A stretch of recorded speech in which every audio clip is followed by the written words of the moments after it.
2001.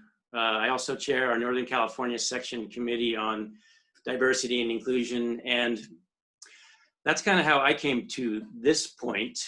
I was at a section meeting 4 years ago in 2016, and after the morning meeting session, there was an afternoon educational presentation by Sandy Cross, who's on our panel. You'll hear from her a little bit later. She was giving a presentation on diversity and inclusion, and all morning I was like, this could be about me, this could be about me, this could be about me. And it was. She started talking about LGBTQ community in golf. And I was looking around at all these guys 100 guys in the room going, are they looking at me? Are they looking at me? Because I'm a gay man. And my partner, Don, and I have been together for 19 years.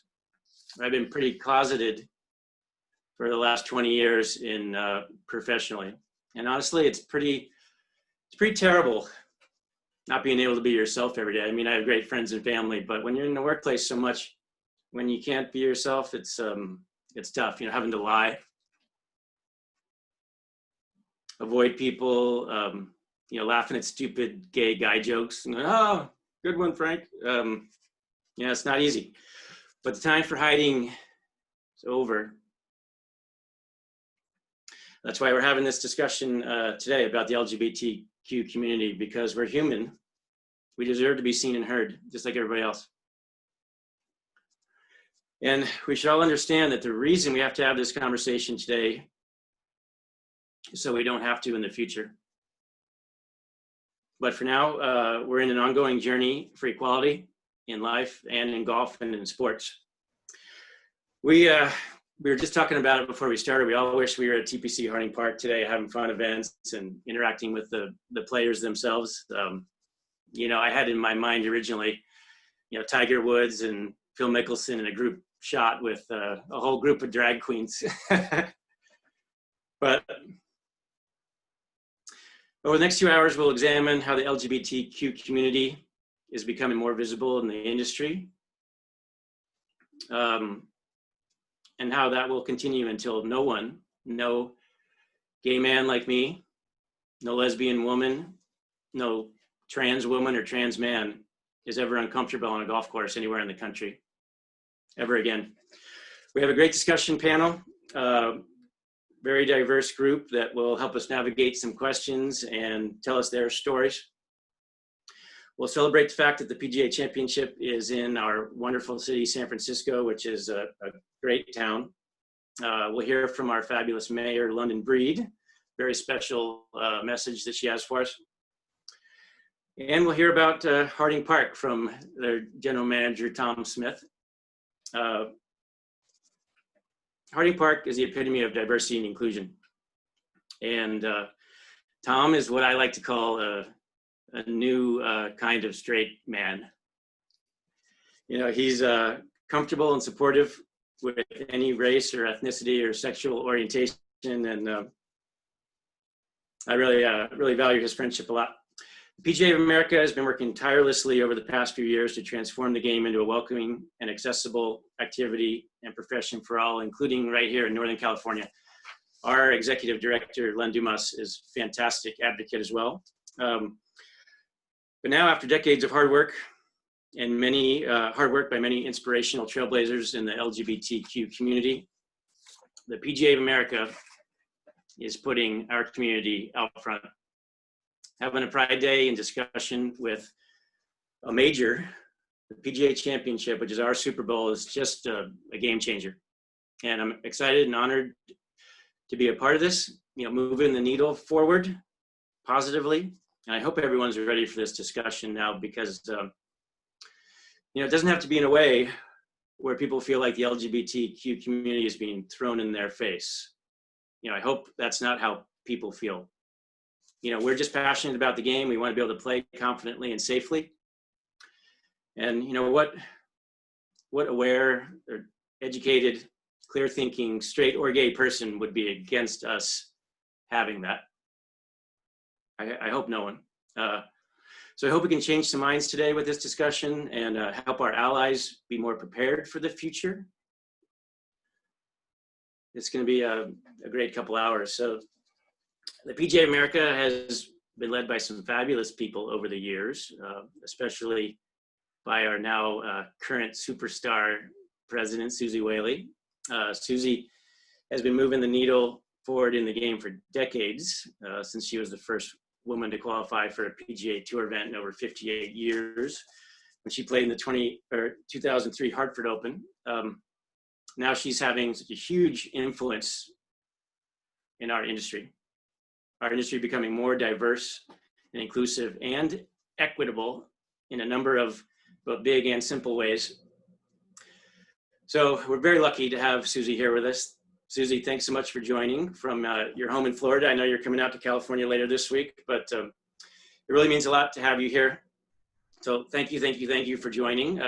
Susie Whaley, PGA of America president, everyone. Hi, Susie. Hey, everyone. Thanks so much, Greg, and thanks for being here. Just a huge congratulations to you in leading us in this incredibly inspirational day, but also our inaugural Pride Day, and I'm so happy to be a part of it with you. So welcome to everybody. Yeah, exactly. Go ahead, clap. Yay. Welcome to everyone joining us for the 2020 PGA Championship at TPC Harding Park in San Francisco, California. We're so proud to be here, but really want to give some gratitude to everyone who has made this possible. And of course, a special appreciation to Governor Newsom, to Mayor Breed, to just all of San Francisco and Northern California for us to be able to host this event. And we're excited to bring it live around the world, and really excited about today. But if you'll bear with me, I have a couple quick thank yous to do, and I just want to make a couple comments and we'll get right back to it. But I want to say a quick thank you to Tom Smith, who Greg mentioned as well. But Tom is the general manager at TPC Harding Park and has been instrumental in helping us really prepare amidst a year of complete chaos. As you can all imagine within your own businesses, what you've had to face as you've tried to navigate the waters. And for us, it's certainly been challenging. But with Tom at the helm and Andy Stadero, our PGA head professional there at TPC Harding Park, just a huge thumbs up to both of you for everything you've done. To the NGLCC Chamber of Commerce, certainly we are so proud to be a part of this with you. To San Francisco Pride and the National LGBT Chamber of Commerce as well. I also have to give a big shout out to Barry Deach. He's our director of the championship, and he's been on the ground there for close to 3 years. Many of you probably have met him if you're from the area, but this doesn't happen without the efforts of Barry, and he's an incredible advocate and passionate about today's Pride event. Greg mentioned it, but at the PGA of America, we've really been actively committed to the LGBTQ community for about 5.5 years. And how we're doing that is really through member education, through vendor inclusion, through workforce development, through our partners, and through marketing. And we're taking a very macro approach as we truly try to welcome those from the LGBTQ community to really fall in love with the game that we all love. We feel like our PGA professionals are the direct connection to all of you. They are there to invite you, not only to be a part of the game at their facilities, but just to enjoy it, whether you're a fan, whether you've never touched a club before, whether you're thinking about it, you're not quite sure if you should head out to the facility. I'm here to tell you, we welcome you. We welcome you, your families, your partners, your friends. We want you to enjoy the game of golf, which right now we can deliver socially responsibly, and in a way that's healthy and well, but most of all, our game is extremely fun, and we want all of you to be a part of it. So I hope you'll enjoy today's panel discussion. I hope you'll seek out your local PGA professional and your local PGA facility and join us. Not only join us here for the 2020 PGA Championship at TPC Harding Park, our 102nd PGA Championship, but join us after because we'd love to play a round of golf with you. Thanks, Greg. Back to you. Thank you, Susie, so much. It really means so much to have the PGA support the last few years. I mean, personally, it's affected my life in such a beneficial way the last 4 years. thinking about Sandy Cross and that first time I heard her, and have gotten to know her and got to know so many other people, because I've finally been able to be myself. I've never felt more comfortable at work and on the golf course than over the past few years, and it's because of the PGA's new vision. And so thank you so much. I mean, one of the coolest things for this week is that there are flags up at Harding Park. There are pride pins in the locker room. And from what I've heard, all the players are taking them this morning to wear them. So little things like that are just so cool. So thank you so much for all your hard work with our community and with all diverse efforts in the game. It helps everybody's mental health. It really does. So thank you so much. You know, there's one thing that I wanted to point out to you that I read on you when you did a golf.com article a couple years ago. And I think it was so poignant for us in our community and for this time. And I wanted to read this to you. I don't know when this was, but it was a golf.com piece. And when asked about being the first female PGA president, you said, daunting, yes. But wherever I am, I try and be 100% committed to that moment. Am I 100% balanced all the time? Gosh, no. But I thrive on the challenges and the overcommitment and success and everything that goes with wanting to grow. And that just summarized what I think LGBTQ people need to consider embracing every day. But for the group of us in the game and in sports too, need to kind of walk out the door or onto the course or onto the field every day with that mentality. So thanks for saying that. You bet. Well, we'll see you in San Francisco this week on television. I'm looking forward to it. I'm going to stick around too. I want to listen in. Okay. Well, when you get to San Francisco and you get a pride pin at the course, keep it on your lapel all weekend. You got it. Okay. Thanks so much. Okay. Well, again, thanks for joining, everyone. We will move on to a special treat. San Francisco Mayor London Breed was nice enough to send us on a supportive message. And Jason, let's go ahead and play that, and then we'll chat about it briefly.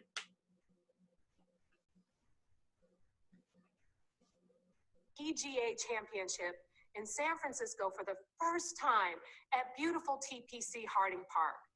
I'm especially excited that San Francisco Pride and the PGA of America are joining together to hold this tournament's first ever Pride Day. This June, we honored the 50th anniversary of San Francisco Pride, an event that was born out of protest and pain, but one that also allows us to reflect on the progress we have made in our fight for LGBTQ rights and the work we still have ahead of us. I want to recognize the incredible partnership between Susie Whaley, president of the PGA, Tom Smith, general manager of TPC Harding Park, and the San Francisco Pride Board. Working together, we can ensure a safe and successful event, but also one that fosters a more inclusive spirit within the PGA community. I want to thank all of you for your support of SF Pride and our LGBTQ community. Even though there will not be live spectators this year, the game will go on. And we look forward to hosting this incredible event again, hopefully with a large crowd to cheer you on in the future.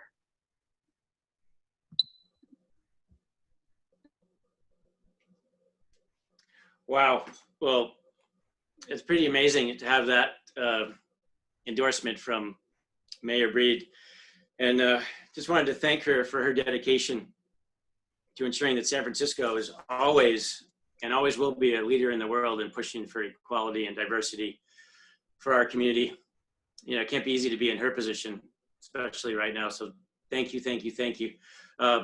You know, San Francisco is going to be a hotbed for golf in these next 5 years. We have a new PGA Tour event that's going to also be at Harding Park the next 5 years and hosted by Steph Curry. So San Francisco golf is alive and well. It's really neat hearing from two amazing, you know, powerful, strong women, Susie and London. So thank you. You know, San Francisco has been a beacon to our community for 50 years. And, you know, I'm no different now. I can remember the first time I drove across the Bay Bridge in '98, seeing the city skyline. Man, I can remember that feeling like it was yesterday. You know, I didn't even know about Olympic Club or San Francisco Club or Harding Park. But San Francisco became home. The Bay Area became home. And now having, you know, the game of golf and my profession and intersect with the city and then the LGBT community that I'm a part of, it's really quite emotional and exciting. You know, the life is much better now. And so I hope that's the case for other people in sport and golf. Over the past few years, I've been able to be myself finally, which means better relationships. And I met some superstar people that have the same priorities as me that now I can connect with. You know, people who want to make everyone happy and feel welcome. And one of those is my good friend, Tom Smith, who is the GM of Harding Park. All around great human. Hey, buddy. Good morning. How are you? Good morning, Greg. Thanks. What an honor it is to be involved. And thank you to everyone, and congratulations to everyone on the call, on the Zoom meeting today. We are making history right now as we speak, not only because of the incredible circumstances with which we're hosting the PGA Championship this year, but for what we're doing right now, this moment. We're changing the game, we're changing lives, we're changing society. So congratulations to everyone. I think it's an incredible day, what we're doing. And I can't wait to see, you know, the future, where this takes us. Yeah. The biggest journeys always start with one step, and today's that day. So congratulations. Yeah, thanks. You bet. You bet. What could you tell us about championship this week? What's fun that's going on? Boy, you know, it's a very unique situation. First major championship without spectators, you know, and it's a little different. I've been involved with several, you know, PGA Tour events. Been in attendance to a lot of PGA championships. There's still a competitive vibe out there. Don't get me wrong. I mean, these players are here to win. They're here to compete. And it's actually interesting. There's a little bit more transparency of emotion from the players, you know, amongst themselves. It's very much more like what we would all experience as a day at a golf course. So what a better facility to host this on and have this very unique, very special PGA Championship at a course where you're going to feel like yourself, like normal. So again, there's a lot of synergy here right now. Yeah. There's also going to be a lot of deep rough out there, so you know, don't want to forget about that. But yeah, I don't think very special week. I don't think the winning score is going to be 20 under, Tom. I think it'll be, you know, 15 under or below. With that cold weather, fog, long, wet, rough. Yes, it's going to be more challenging than we think. It definitely is going to play tough. The rough and the weather. It's about 52, 53 degrees right now. So yeah, it is. It's definitely true what you said about Harding Park. It's a course where everyone's welcome.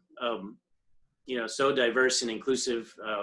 I mean, even going back 20, 30, 40, 50 years, just because it matched the welcoming liberal vibe of San Francisco. You know, what on a normal basis, everyday golf, I think Harding is welcoming to all people and even our community, isn't it? Very much so. It's a community golf course. Yeah. You know, unfortunately, the word muni might have had a stereotype or a negative negative connotation. And it's completely the opposite. What a spectacular facility, venue, community gathering place we have here. It's a melting pot of society. And I learned very early on in the golf industry as a profession, I was drawn to the game, to compete, to be with my friends, to test myself. And I was fortunate enough to be able to play at the local municipally owned golf course. But I learned very early on that the game of golf for me, and I think in a lot of ways for a lot of others, is really a vehicle for the greater good of society, the improvement of us as a humanity, the improvement of us as individuals. And I can't think of a better facility that really shines the truth of that more than TPC Harding Park. It truly is a come one, come all facility. Anyone is welcome. We're a highly utilized facility, not just on the golf, but in food and beverage and our practice facility and the public walking through. And you never know who you're going to see on the first tee. It could be a person that's outfitted in top head to toe with the best, most recent fashions in golf, the newest golf equipment, playing with someone who might be wearing blue jeans with persimmon clubs. But the game brought them together, and they're about to embark on a journey together for the next 4 hours. And what a better way to learn about each other. So I think it's a great equalizer in that way, of bringing people together as humans. So it's a very, very special property in that regard. So it's very fitting here in San Francisco in this type of facility that we're using it as the inaugural platform to show the world the greatness of diversity and inclusion around the game of golf. Yeah, that's why that's very true, both the facility and the atmosphere around the facility and the way you operate. And that's why I think you came up to me 3 years ago at a section meeting where I basically came out of the closet to 50 people on the NCPGA board and all the committee members. You came up to me afterwards and asked me about getting involved in a tournament for the LGBTQ community. And it wasn't me. You came to me and suggested what we eventually developed at Harding Park.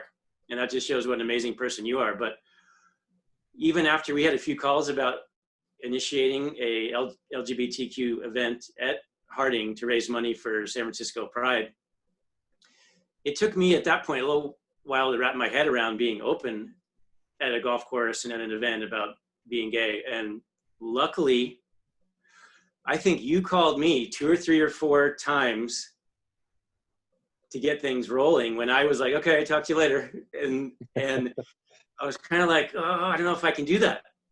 So thanks for being diligent with me until I was able to know that you and Harding Park were going to accept us. And I can't thank you enough for that. And so we brainstormed quite a bit on developing an LGBTQ event at Harding Park. And last year we were able to host our inaugural San Francisco Pride Pro-Am. And,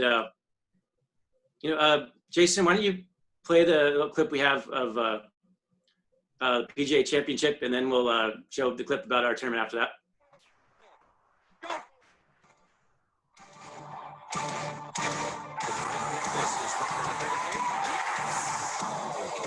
It's going. Oh, my goodness. Yes, he has taken the torch and he's running with it.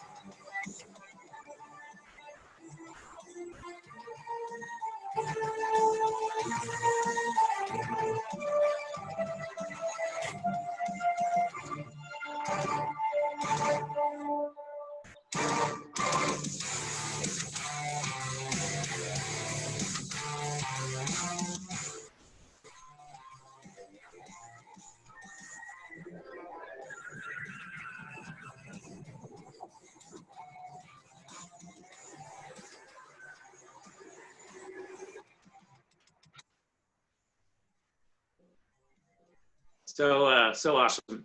So last year when we initiated this Pride Pro-Am, I knew that it was a venue that was going to host a major a year following, and that we would get a lot of publicity out of that. And that's why we've gotten to this point where we're having this conversation. But to have our community out on the golf course that's going to host a major was so freeing and amazing for everybody in the field. And we included PGA professionals.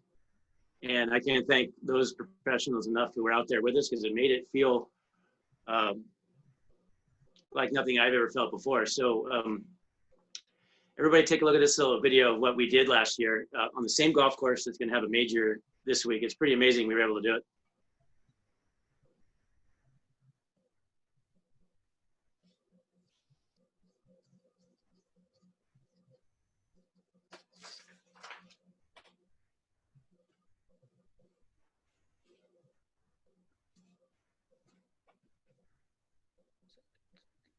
Sorry, Greg, did you want me to play a video?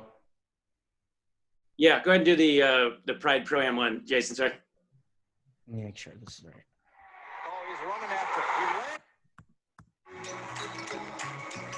Today's the inaugural San Francisco Pride Pro-Am. Definitely the first of its kind ever here in San Francisco at Harding Park.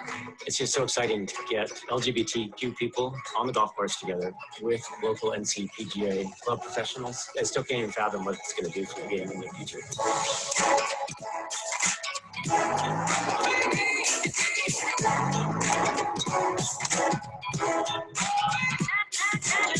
Being a golf professional, seeing the game transition to something new and better, which involves everybody, so that everybody feels good about a game that we're passionate about. I mean, how good is that?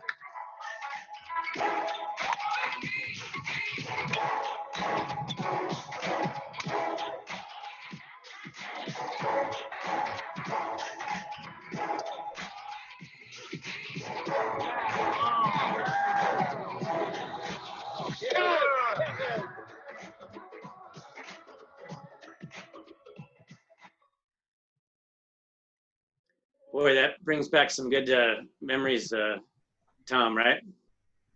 Absolutely, absolutely. You bet. What an awesome day. We did that last June of 2019, and well, unfortunately had to cancel this June 2020. But it'll be an annual, definitely be an annual event. And I hope other sections of the PGA of America initiate such events, and maybe it'll be me or somebody else on this call that's going to make that happen around the country, because it's pretty amazing. But Harding, I hope, Tom, becomes maybe an iconic course for our community from around the country, where people travel in and vacation in the city and then come to Harding Park. You know, you guys do such an amazing job of welcoming, and you have merchandise in the shop and pride flags up. And I think it might become a beacon of hope, you know, for everybody to come to annually and put golf trips together. I mean, that'd be neat, right? Well, absolutely. I mean, again, it's open and welcoming to anybody, and to be able to truly deliver on that, we have to live it every day, inclusive of the merchandise we have in the golf shop you mentioned. So we've actually gone and custom designed a logo to be representative of the Pride community, that we can celebrate and put it on hats, put it on shirts.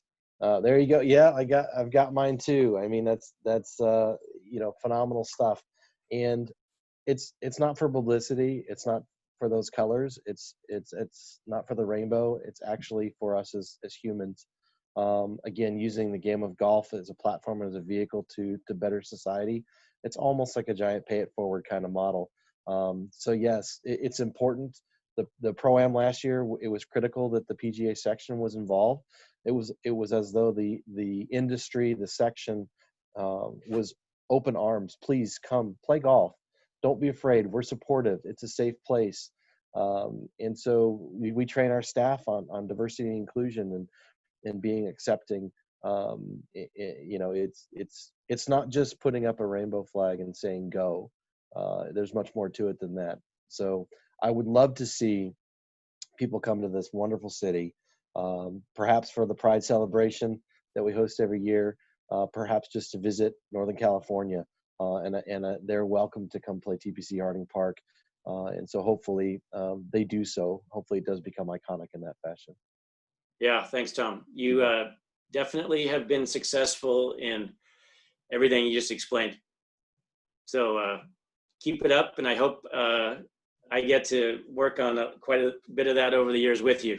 I really value our friendship, so I hope we get lots of fun rounds of golf in the future and work on fun stuff together. Absolutely, buddy. You bet. Yeah. Thanks. Cool. Well, I know you're super busy. You got a whole championship out the window there behind you. So I'm sure you're going to go have lunch with Tiger or something like that. So hope you have a fun week. Get some sleep, and we'll talk to you maybe next couple days.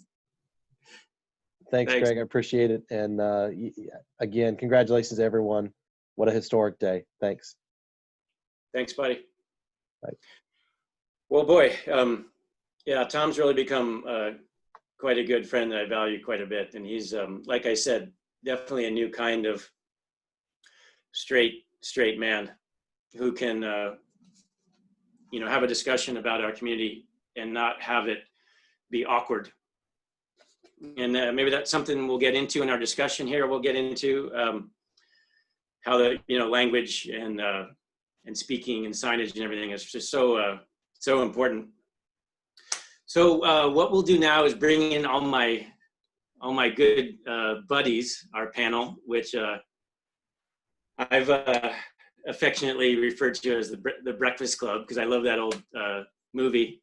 So what I'll do is introduce each of you, and maybe you could say a little something about how you feel about what we're doing, and then we'll get into some questioning. So, and everybody who's watching in, thank you so much for joining. Really appreciate it. So we've got a panel of 7 of us. Well, myself makes 8. And on Zoom, and Susie just gave the welcome message, and Sandy's just given a message. Whoever that is, maybe mute. We're supporting it. Mute yourself. Jamie, it's PGA Pride Day at the PGA. Jamie, could you go on mute, please?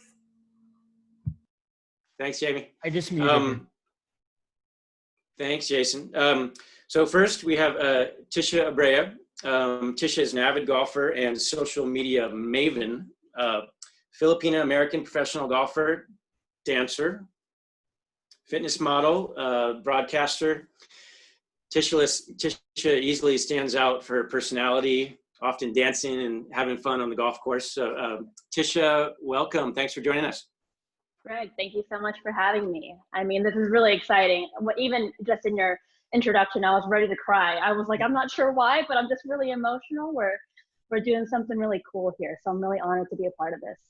Yeah, thanks for joining. We have never met in person or played golf, but we're going to at some point. Sometime soon. Yeah. Next, Sandy Cross, who I referred to earlier. Sandy's been a member of the PGA of America staff since 1996 and serves in a newly created position, Chief People Officer. Sandy also oversees human resources and inclusion and diversity departments at PGA of America HQ. Sandy, thanks so much for everything you do, and welcome to the panel. Thanks, Greg. I'm super excited. It's an honor. Thank you for your leadership on this panel. It's really cool to be able to use the PGA Championship as a platform to inspire the future of the game and make sure that it's truly inclusive of people from all backgrounds, all orientations, and all identities. So excited for the discussion, excited for the learnings that are going to be shared that we can all take back to our respective businesses and facilities to broaden the inclusion nationwide. So thanks, Greg. Yeah, thank you. Likewise. Well said. Next, we have Suzanne Ford, who has become one of my very, very, very best friends. And she's a superstar, fierce, I'll say it twice, fierce activist working towards equal rights for the trans community. She's also a golfer and board member of San Francisco Pride in her second term as treasurer. So my wonderful friend, Suzanne, how are you this morning? Oh, Greg, I'm great. I'm so honored to be here. So happy to be here. It's great to see Tom too. Yeah, so we have. And so I'd like to say on behalf of Fred Lopez, our executive director, and Carolyn Weisinger, our president, and the board and staff at San Francisco Pride. We are really honored to be a part of this, and we understand the historic nature of what's going on, and we're very happy to be here. Yeah, thank you. Well said. Next on the panel is Maya Reddy, who is a queer South Asian former professional athlete, athlete ally ambassador, founder of the Queer Asian Social Club, currently attending University of Pennsylvania Law School, which is impressive. Also a three-time NCAA All-American. Maya, welcome to the panel. Thanks, Greg. I'm beyond excited, majorly excited, to use a pun here, to be a part of this and to be talking about inclusion in golf, because exactly what Sandy said, I feel like it's more than high time for us to be having these conversations and to really be pushing for, a world of golf where all identities are not just included, but celebrated and empowered to love and be as frustrated by this game as the rest of us are. That is true, right? Whether you're gay or straight, this game is still challenging. Next, we have Ken Walton. Ken is a retired restaurant and human resources manager with over 30 years of experience in the hospitality industry and has become an avid golfer. He and his husband live in Palm Springs currently. Ken, welcome. How are you? I'm great. How are you, Greg? Thank you for hosting and moderating such a wonderful event. And I'm beyond honored to be included in this panel. It's amazing. Thank you. Well, like Tisha, like I said to Tisha, we haven't met in person and played together yet, but soon. Great. I look forward to it. Next, Jason Vita. Jason serves as Senior Manager of Corporate Relations Team at the National Gay and Lesbian Chamber of Commerce, where he helps corporate partners maximize the value of their relationships. And he also the fantastic coordinator of our Zoom production today. He's got us all in line here. So Jason, thanks for joining. Thanks for your help the last couple weeks.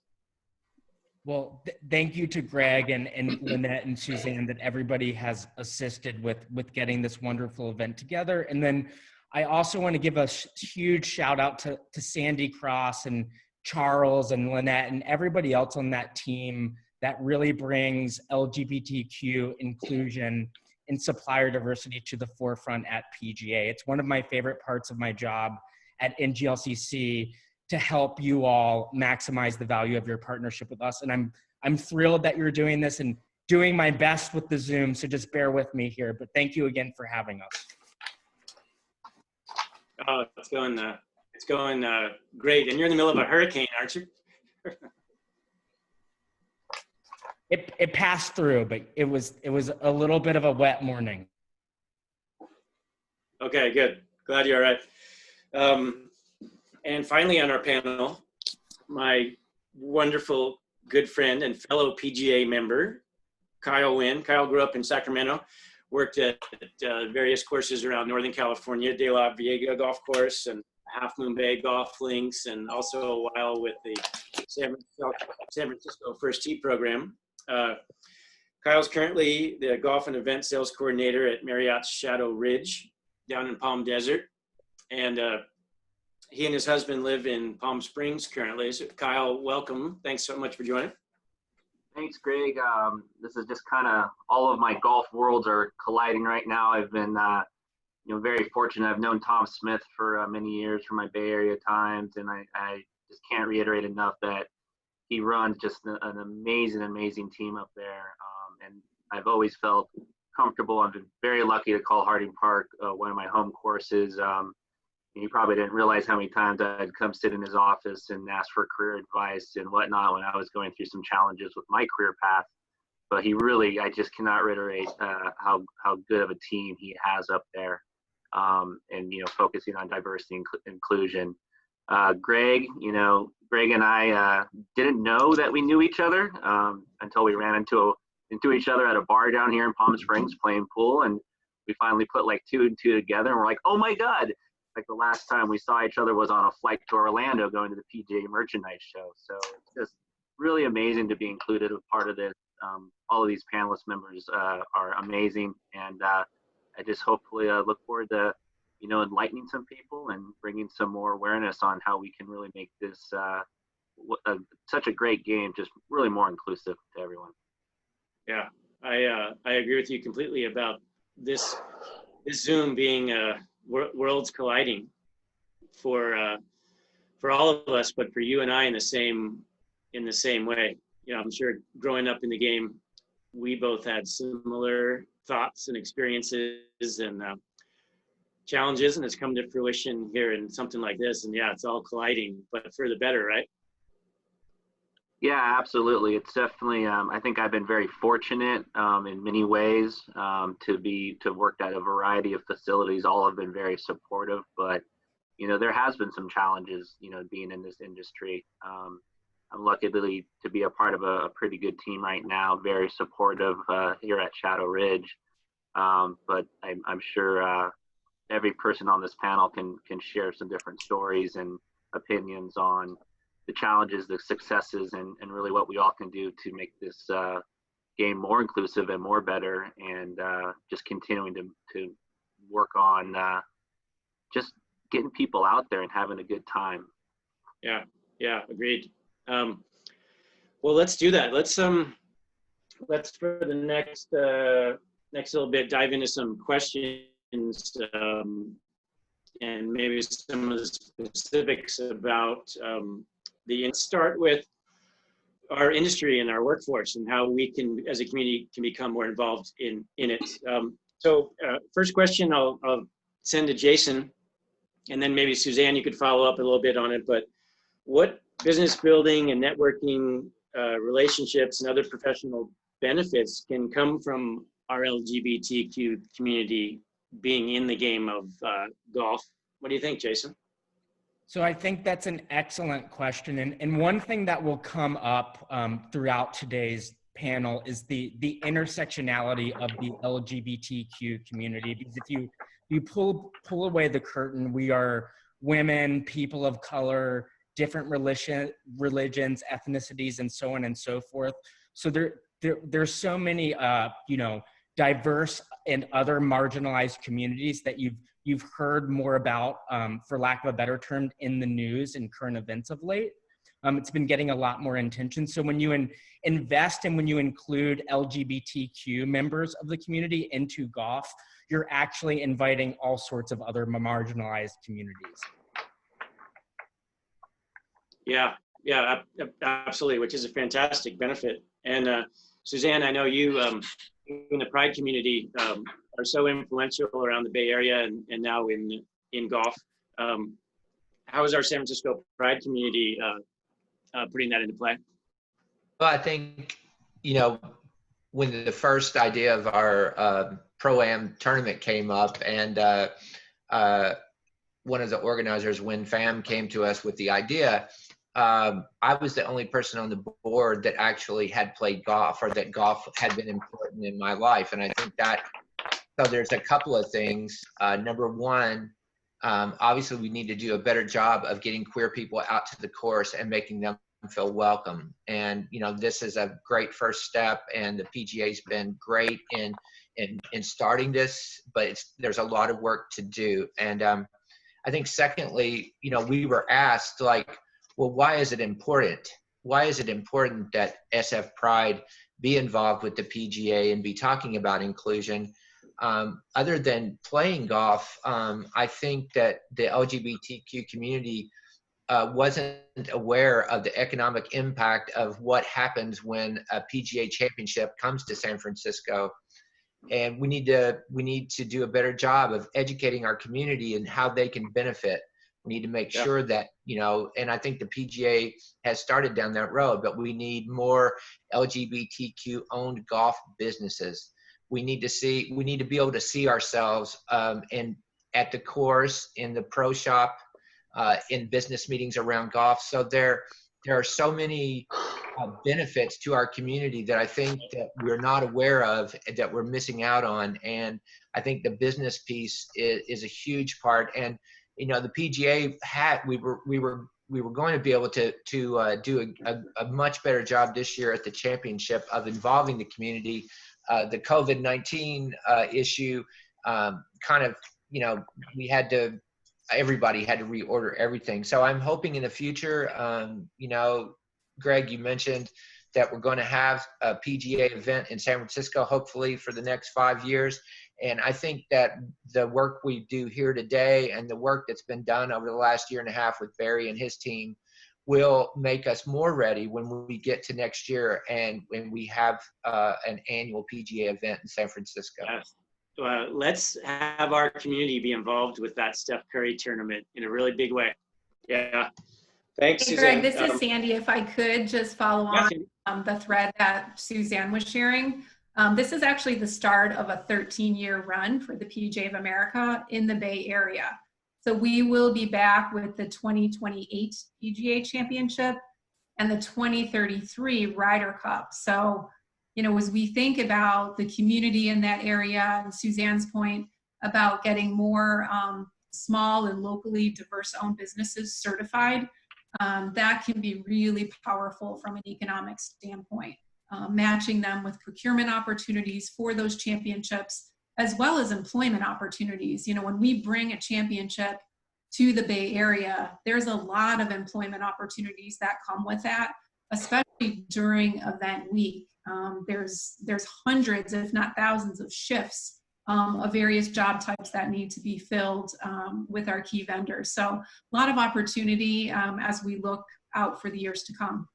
Right. And now that you've put in so much good work over the last few years to get us to this point, which is fantastic, the next 13, 14 years in the Bay Area seem really exciting to me. And I look forward to the years of working with you on all of this. Likewise. It's really exciting. Thank you guys for that. Maya, wanted to bring you in on a question about language and inclusive language. What's so important about the way people talk and the words they use around the golf course? I think that's a big deal.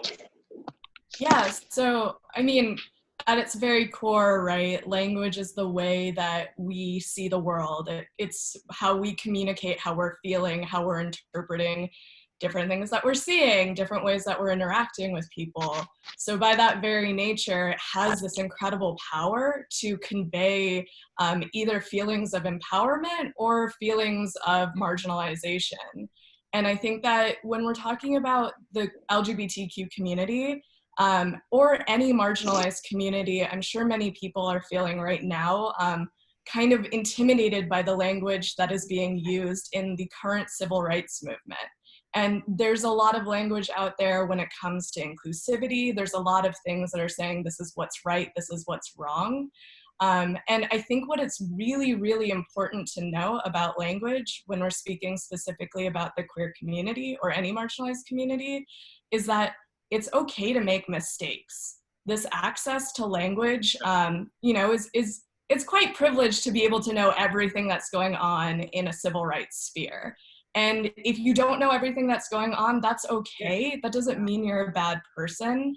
But what really matters is understanding the weight that words can carry and seeking out to be as inclusive as possible. So when you're speaking to different folks of different identities, respecting their pronouns if they choose to offer their pronouns to you. If you are comfortable offering your own pronouns, that opens up a really great space for other folks to feel comfortable to say their pronouns. And then I would also say that respecting the way that people identify. Myself, I identify as a queer woman, and I don't often like it when I'm referred to as a lesbian because that's not how I identify. And I always find it really powerful when people acknowledge and use the identity that I identify as. Sure. So I think that, you know, really trying to make sure that you're approaching it from a place of just empathy. Because like all of us, we want to be recognized as how we identify, no matter if we're LGBTQ or not, and kind of recognizing that and how individually we would like to be recognized and celebrated, and conveying that over into the way that we're interacting with other folks who we may know or may not know. There's a lot of power in that.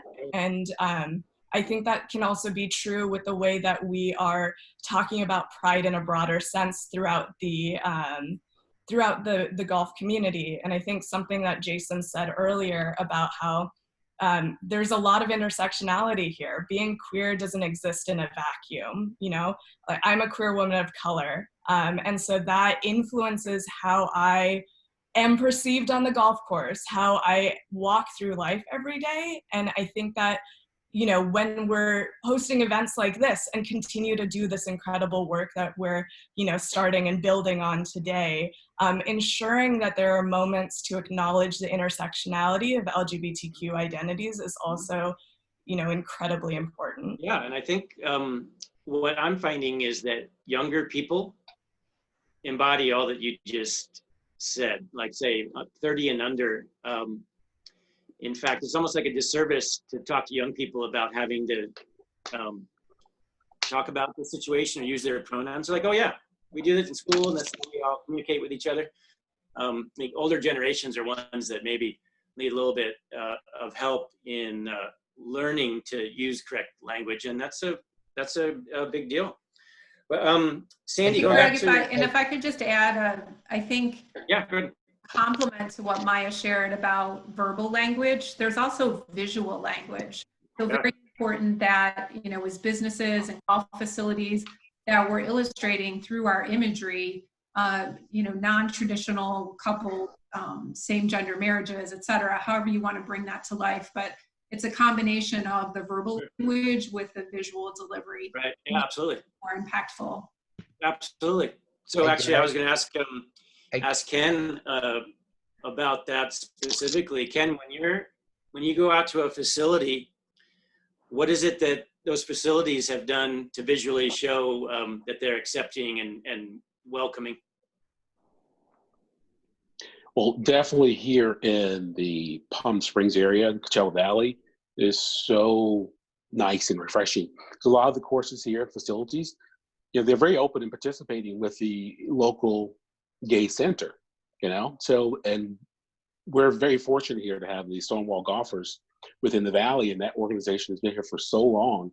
So it's refreshing coming here from, say the East Coast, where I'm originally from, South Carolina. It's just a completely different feeling. Yeah. Well, so where down there in the Valley, what course or what event have you felt the most comfortable, where you're just able to be out and play freely? Anything specific? There's no specific course. Every course that I've played here in the Valley has just been fantastic. I play a lot of Indian Canyons Golf Resort, and I think a lot of the employees there are gay, and it makes the whole experience so much better, being accepted from the time you step out of your car.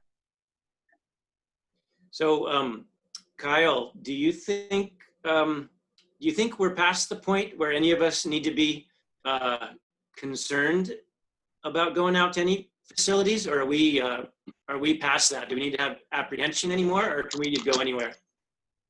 I would say we're not quite there yet. I think it's a work in progress. Ken Walton has been one of my golf buddies down here, so I'm glad he was able to join the panel discussion. But I think, and my husband and I talk about this not just from the golf industry, but we do a fair amount of traveling, and we do have to kind of be mindful of where we want to go, just for our safety sometimes. And that's also coming from, a gay white male that could easily pass as a straight male too. So if I'm concerned about that, I would imagine other members of the community that don't identify as a gay white male might have some concerns as well.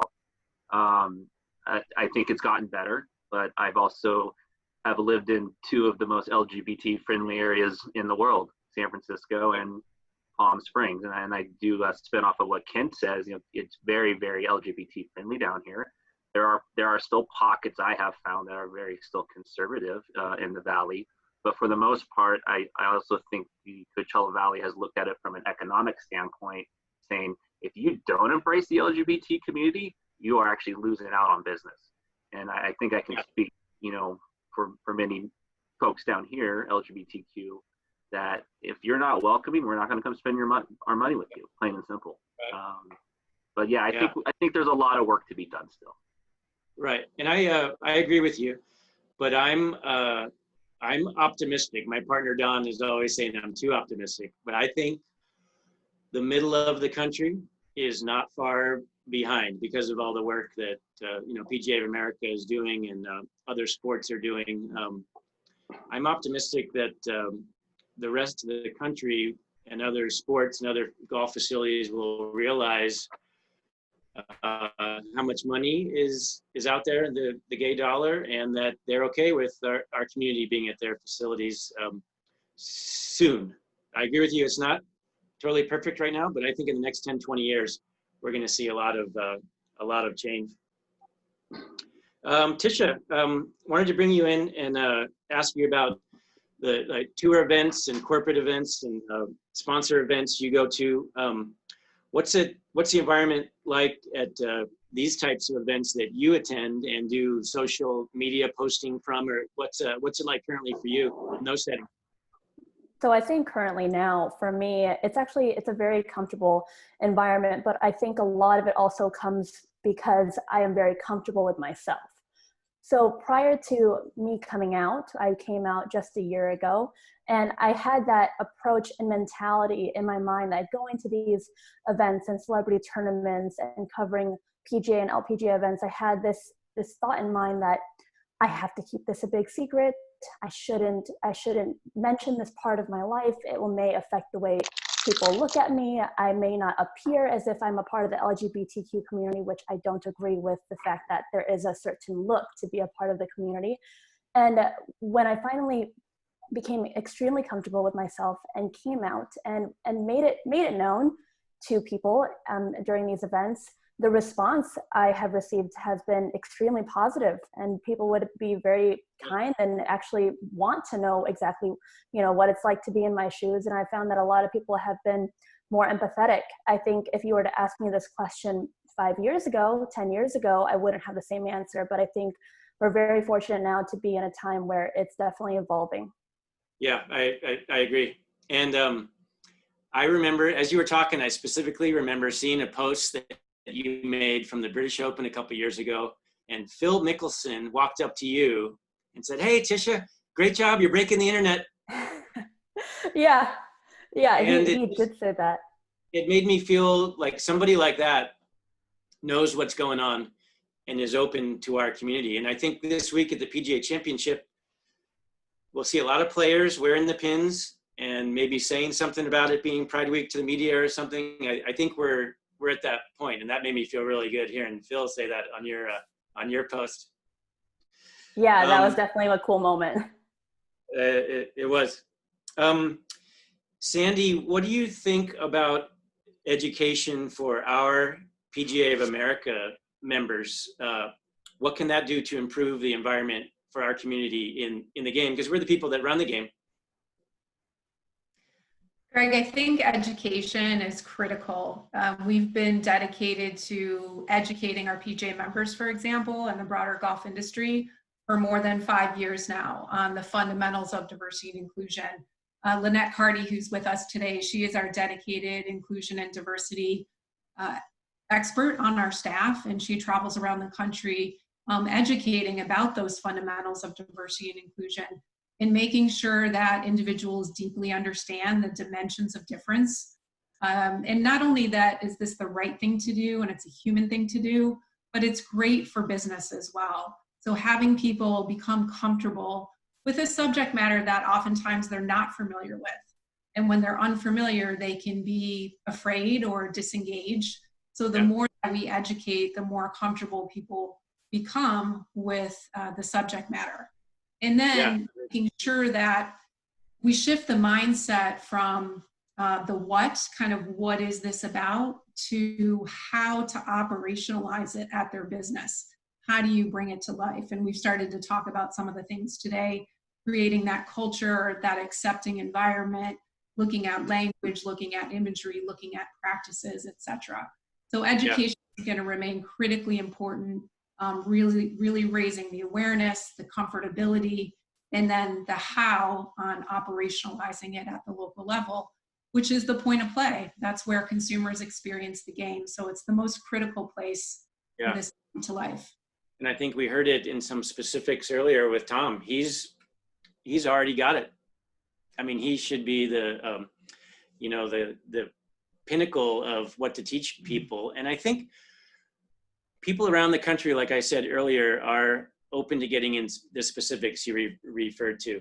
And I mean, I almost think that education is so important. We should make it, mandatory to our sections, and our members get continuing education points based on being a mandatory D&I stuff. I mean, I think it's that important. And we've got a D&I committee in our section, obviously, and I think every section is going to start adding that as we go the next few years, which is going to be huge. So again, thanks for your work. It's impactful.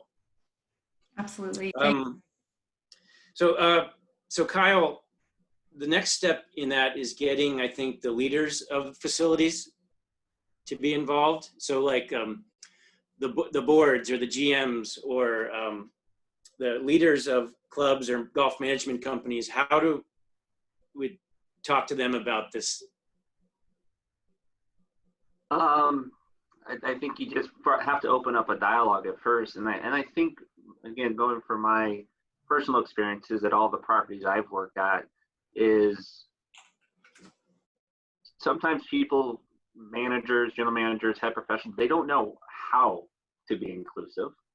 So it's also educating them, and it's also inviting them to be a part of the conversation, and not just telling them like, this is what we need to do. Say, let's talk about this, and let's figure this out together. It's probably the first time for me working at for a larger corporation, I have finally felt a little bit more empowerment working for Marriott Vacation Worldwide, just because I think we have the means and the backbone of a real strong human resource department, and diversity is very important for this company. So I felt nothing but support from my team here at Shadow Ridge, which, and it's not to say I didn't feel that support for my other properties, which I did. It's just, it's for the first time has made me feel the most comfortable, being a gay golf professional. So do you think that currently our community might be more geared towards the hospitality and sales and food and beverage side of the business because we're more accepted there rather than the golf side of things like myself, or are we able to be employed and take advantage of the situation in either genre? No, I think we should be able, obviously be able to be employed in whatever area of whatever business we want to be in. It still racks my brain that you're the only other openly gay head professional that I know. And I think there's a question later on that's going to be brought up about what is the industry doing to better connect us? Because the old statistic is 10% of the population identifies as LGBTQ. I think that's a higher number personally now. So it's like we know there's other LGBTQ golfers out there, but it's like what are we doing to create a better network and to create better resources? I think Sandy Cross and the team at PGA HQ are doing everything on their end. But I'll admit to myself, I should be doing a lot more. That question's been on my mind. Like, what am I doing to get the word out or to create a better network? So it's definitely a conversation that I hope that you and the other panelists and I continue to have after this panel call. Yeah, I think some of those data points that you've shared, they're really important to getting leadership to buy in. When you can dimensionalize it for your leadership or the club ownership about what it can mean to the business, that definitely helps with the buy-in. And as we think about Generation Z and the future customer base, only 2/3 of Generation Z identify as exclusively heterosexual. So significant portion of that generation are going to be looking for a different type of playing experience, work experience, business experience.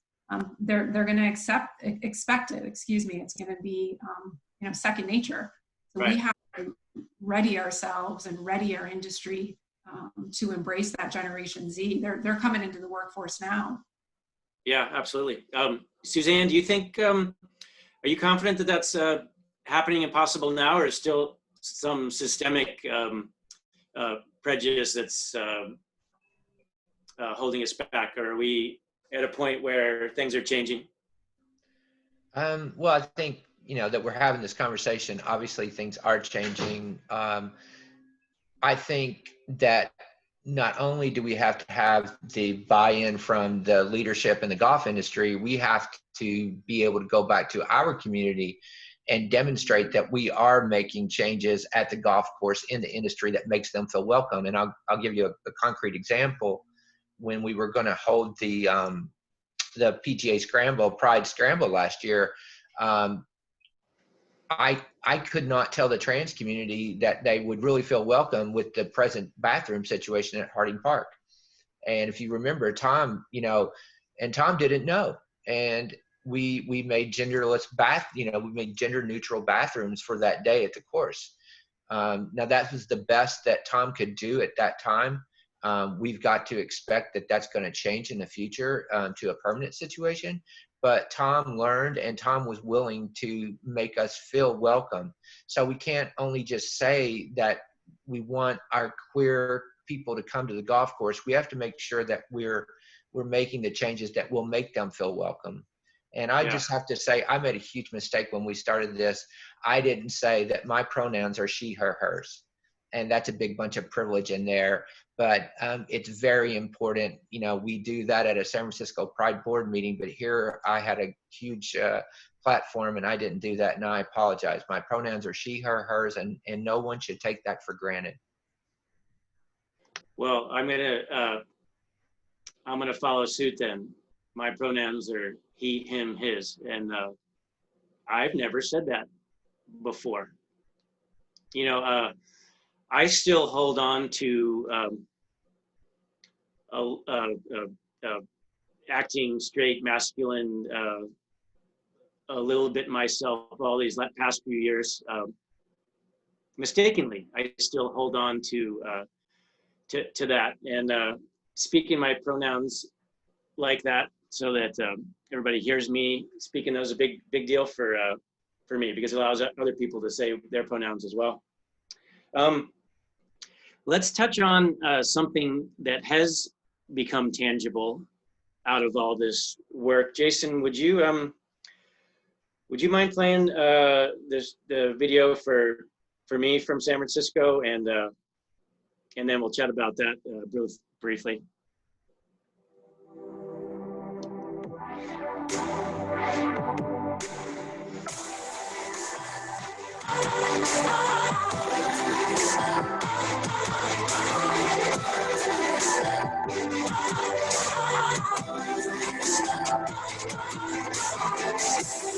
This year, San Francisco is bringing generations of hope to the entire world. Join our online celebration June 27th and 28th at sfpride.org.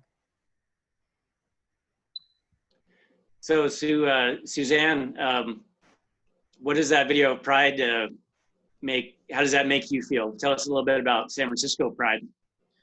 Well, it made me cry a little.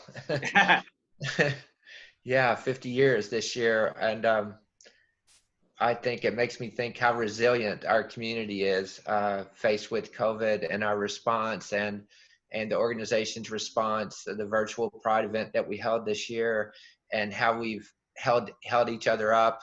This is not the first time that San Francisco or San Francisco Pride has faced a health emergency. We've done this before, and we'll be here 50 years from now. And I'm just so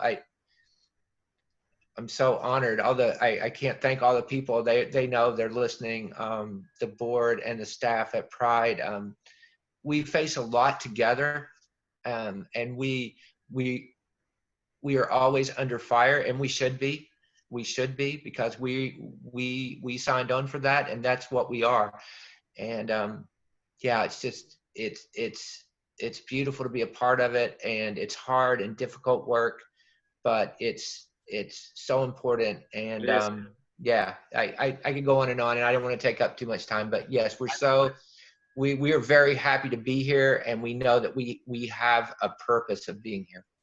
Yeah, thanks. Well said. I don't think most people realize how important Pride celebrations are to us, to make us feel real. You know, people might see clips of Pride parades on the news every June and, you know, blow it off. But to us, it's important to get together.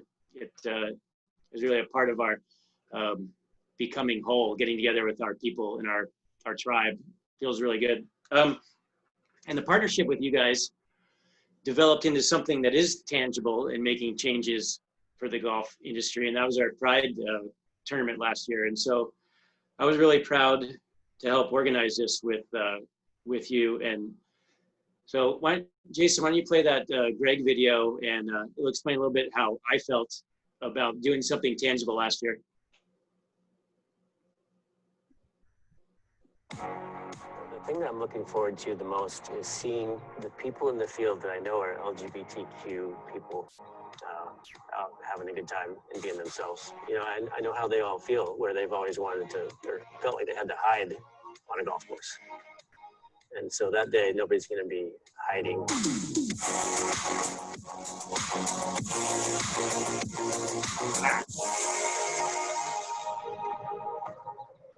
When we first started talking about the San Francisco Pride Golf Tournament, the synergy between the fact that the 2020 PGA Championship is going to be here, and that we're doing this Pride Tournament in partnership with the PGA of America, and specifically our section, Northern California section of the PGA here, just seemed to be the perfect fit.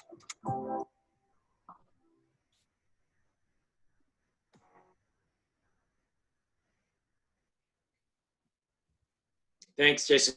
That was really rewarding doing that event. It's going to be an annual event. And I think myself and Kyle and other LGBTQ PGA professionals are going to have to continue organizing things like that. So connecting the sections of the PGA of America and brainstorming and talking, and maybe creating some new network that is specifically for our group, run by people that are out, like me and you, Kyle, and Chris Noble, who is now also a PGA employee, to make stuff happen like that. And we're going to keep at it. I promise everyone that. You have my commitment to this for the rest of my career. So we're going to have lots of fun events like that.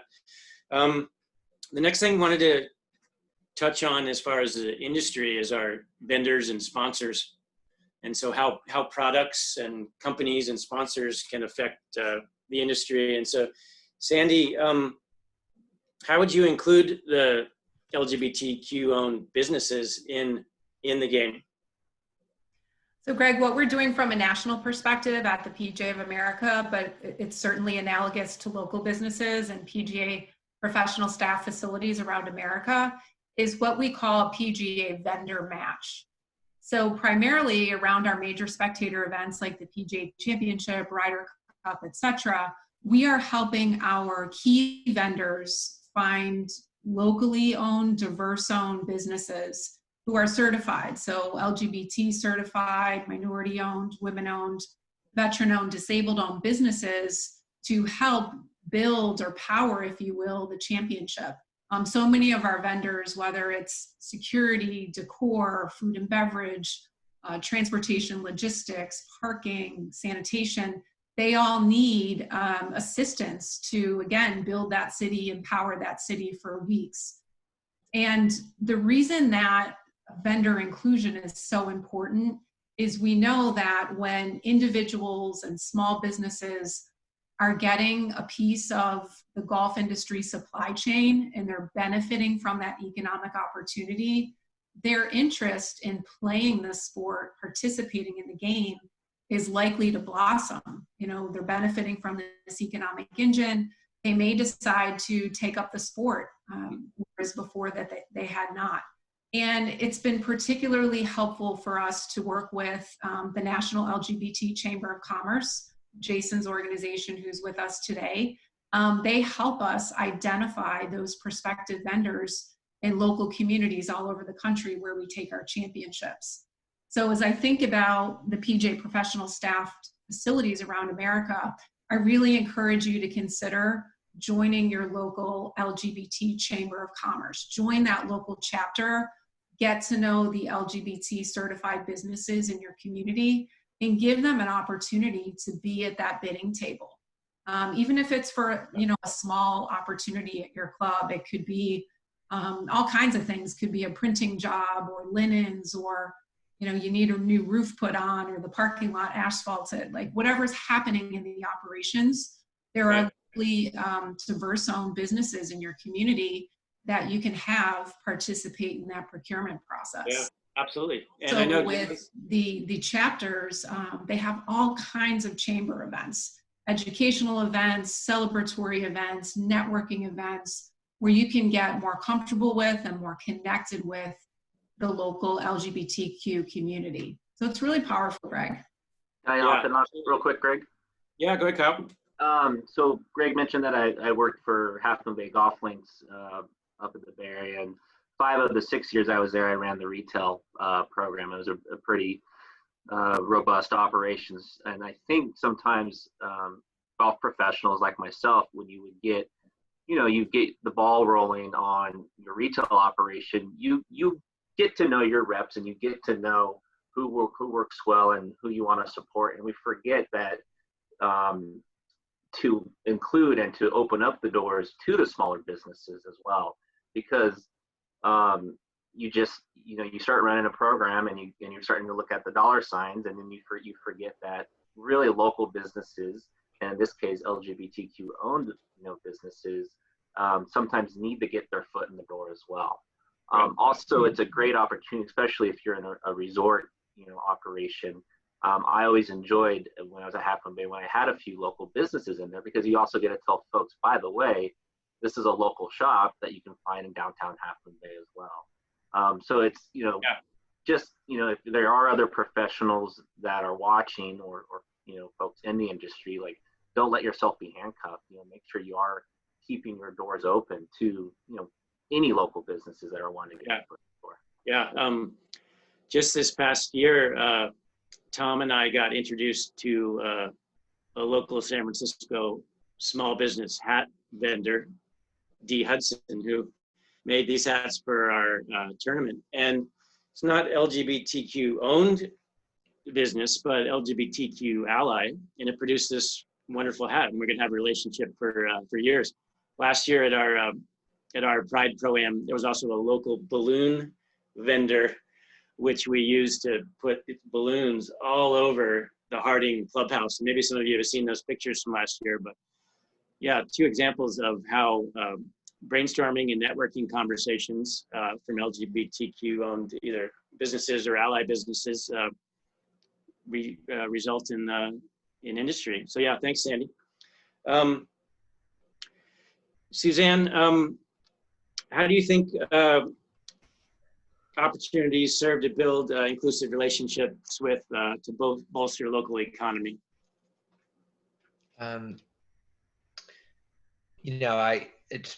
We kind of went through those brief examples of what we experienced at the tournament. I think, like I said, the more we reach out to our community and make them aware of these opportunities, the more success we're going to see. In fact, the PGA was great. We were discussing with the SF LGBT Center for employment for this year's tournament, and we got that opportunity. However, again, the COVID-19 kind of messed things up, but I think that the PGA is dedicated to it, and we're going to do a better job as we do it more with each other. Yeah. So I'm looking forward to, doing that on the annual tournament. Hopefully that the SF LGBT Center, their employment department will be activated more, and we'll make sure that we have LGBT employees out at the course. Yeah. And Tisha, do you think that companies, whether they're in the golf industry or outside the golf industry, are ready to put their sponsorship dollars, which there are a lot out there of, towards our LGBTQ community and our players and initiatives? Yes, absolutely. I think this year, especially more than ever, there has been so much support from big companies who I'm sure not only myself, but other people have thought, wow, I had no idea that they would support. Big brands such as MasterCard has showed love. Cisco has showed so much love. AT&T has been a huge donor to many LGBTQ events, and that's amazing. That's a humongous, obviously, phone provider. And I think seeing these big brands become more supportive and show it, especially through social media, which is now like the biggest way of marketing and making it clear to everyone what people stand for, it really helps. Like for me personally, it's made me feel way more welcome and way more comfortable, especially with these sponsors being tied into PGA and LPGA tournaments. MasterCard is a huge sponsor for PGA tournaments. AT&T is a huge sponsor for PGA tournaments. So seeing that just all align shows me, and I'm sure others, that it's just going to improve over time. Yeah, I agree. In fact, MasterCard and Topgolf had partnered to be the title sponsor of our Pride Pro-Am for this year. Of course, with coronavirus, we had to make some adjustments, but that's two companies that had signed on to be our title sponsor, and they're very supportive. And companies like Adidas and Nike, I've had connections with, and even was just sent these. You ready? Those are awesome. Nike just produced these, and their players are going to wear these this week at the PGA Championship. And they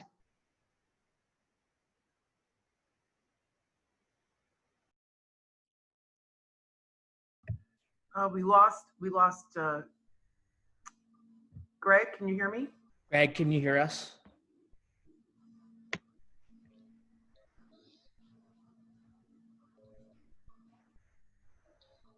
Man down. Greg, Greg? Yeah. Oh, you're back. Good. Okay, we lost you for a minute. Could you pick up where you said Nike? With the stick, can you pick it up right there? We lost you for a moment. Oh, I think we lost him again. Well, in the meantime, while he's getting back on, we do have, and I don't want to jump ahead too far, but we do have a video clip I can show. Thank you, Jason. Great. We are out here, check it out. I love to share all the things that I love with people I love. And now just being like fully open, just throwing it all out there. Like this was the last piece of being truly authentic. And I feel like it's something that I'm really doing for myself this time and not for anyone else.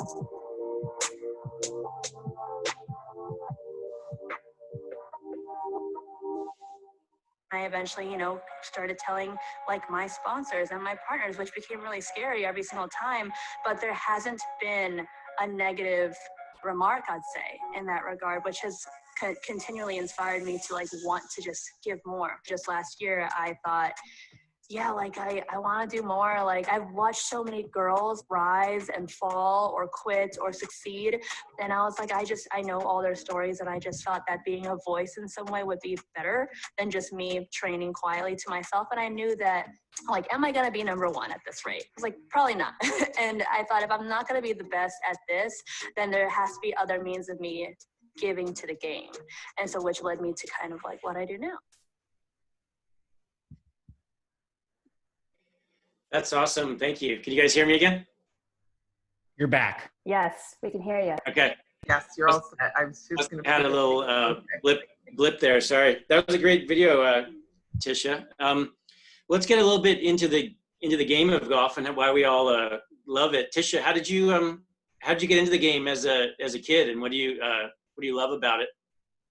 I mean, so many things to love, but so many things that makes it frustrating. But I've actually been a part of the game since I was 3 years old, competing since 7. So I've definitely been around all the girls that you see now on tour, and I've watched a lot of talent come and go as well. And I think, you know, golf is a love-hate relationship, but for me, I truly started to fall in love with it after college when I played professionally for a short bit of time, where I competed against Maya, who's also here on the panel. It's just so good to see her again.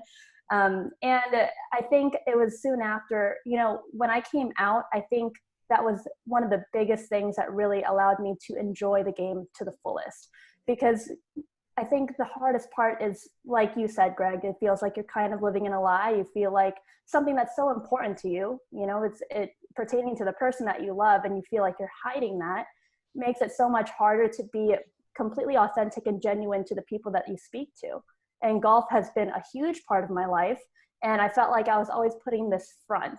So I truly started to have fun the moment I came out and fully felt comfortable with myself. And now I just feel like when I'm dancing on the course, like that smile that you see on my face, like this is it. Like I'm extremely happy. Do you think you play better now that you're free? I don't know. I think I probably dance better now through this quarantine, honestly. I've been dancing more, but yeah, I think playing freely has definitely been better. Yeah, I agree with my own game. There's less anxiety about score. It's more about relationships for me, and I play better. Actually, I score better. Suzanne and then Ken, what do you guys love about the game? Suzanne, why don't you go first? What do you love about golf? I think I love that there's a way to compete in golf, no matter what level you are. You know, I was an athlete in high school. I was a competitive runner, a marathoner, and I'm quite not that competitive anymore. But with golf, I can still go out, and there's a way of handicapping that I can still do something competitive. However, I'm not nearly as competitive driven now that I got to play again. I just love being out there. I'm not very good, as Greg knows. Yeah, you are. I love it. I actually, when I get to the course, I'm excited. I'm in a hurry. I'm in a hurry to get out on the course. And I don't say that about a lot of things in my life, but I'm still in a hurry. When I get to the golf course, I'm in a hurry to get to the first tee because I'm looking forward to it. And that's what I love. Yeah. Well, I love when we are rounds we play together, and many, many more over the years, because those are the afternoons that I enjoy. Ken, what do you think about the game? What do you love about when you're out playing?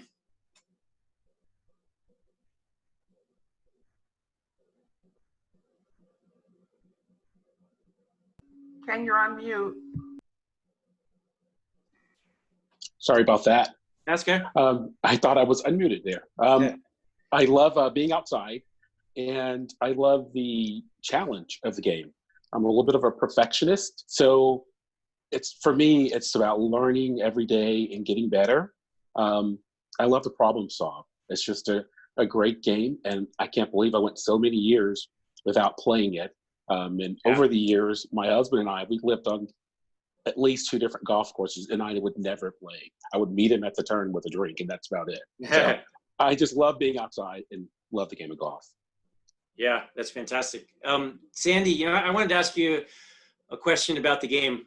It seems like we're always talking about education and statistics and training. And what do you love about golf? How often you get to play? What I love most about the game is the people that you meet. I just think it's this great connector. It's just a sport of connection. So that's what I love about it most. But similar to what Ken shared, I do also like the challenge of it. It's incredibly challenging, and trying to figure it out and tinker with the different shots. So that's what I like the most, Greg. Awesome. Suzanne and Ken, for the amateur body of the LGBTQ community, which there's a lot, I'm realizing there's a lot out there. What could we do to get our community just out playing more? I mean, what could we do on a weekly or monthly basis to get us all out and at the golf courses more? well, we got to have some more events. We got to, you know, the one time a year at Harding Park where we're out and loud and feeling free is just once a year. So we've got to come up with more tournaments, more regular events at the golf course, so that people feel comfortable. And you know, our community, we like to have fun. So we just have to have more fun as a community at the golf course. And you know, we were going to have a great party out at the Grove today, a matter of fact, at the tournament. And I think things like that, when we get to being back in person at tournaments, will help a lot. Yeah, Ken, do you think the cost of golf is an issue for our community? I think for a small portion, yeah, a small percent cost could be, you know, a little steep, because golf is not an inexpensive hobby.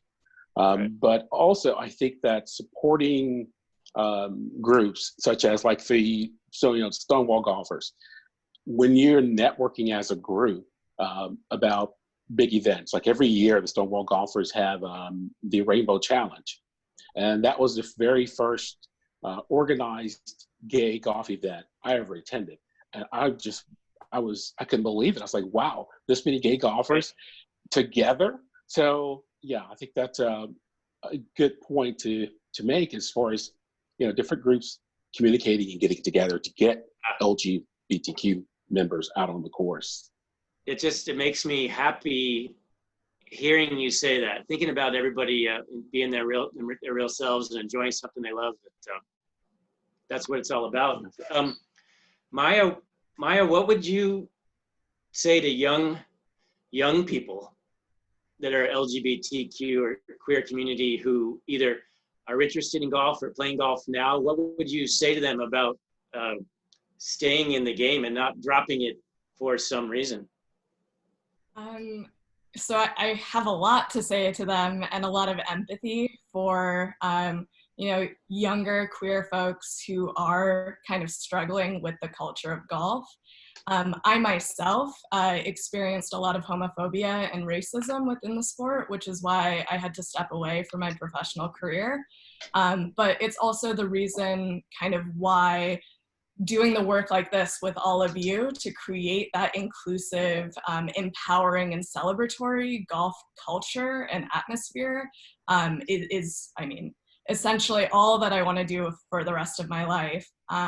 But from that perspective, and knowing what it's like to feel so torn down by something that you love so much, and something that, hell, like you're really, really good at, is confusing. It's hard to process, and it hurts like hell.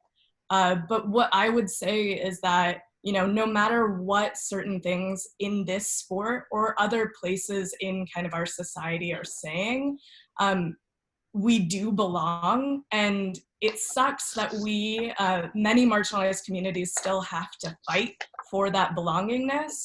But at that base level, we do belong, and we deserve to be here.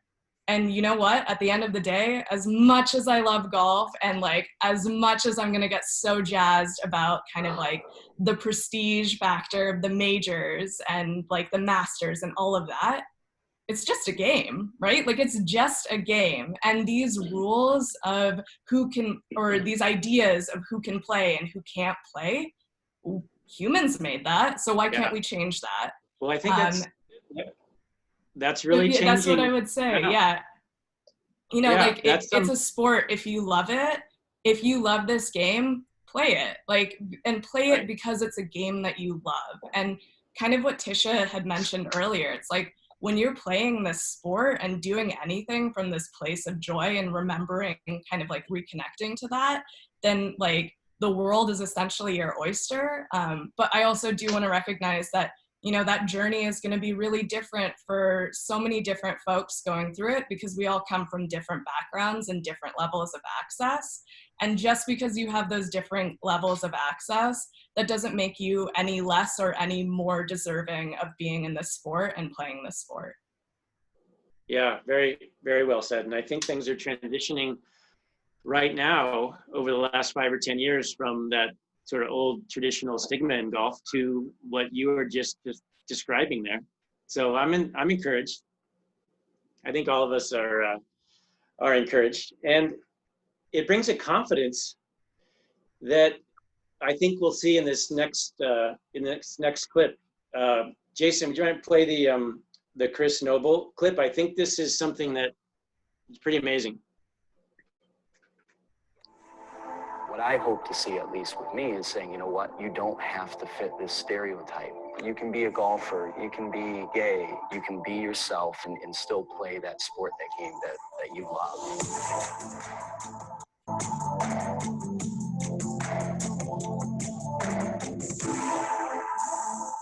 Do they do anything specific, just curious, like inclusion-wise? My name's Chris Noble, and I manage the National High School Golf Association at Next Gen Golf.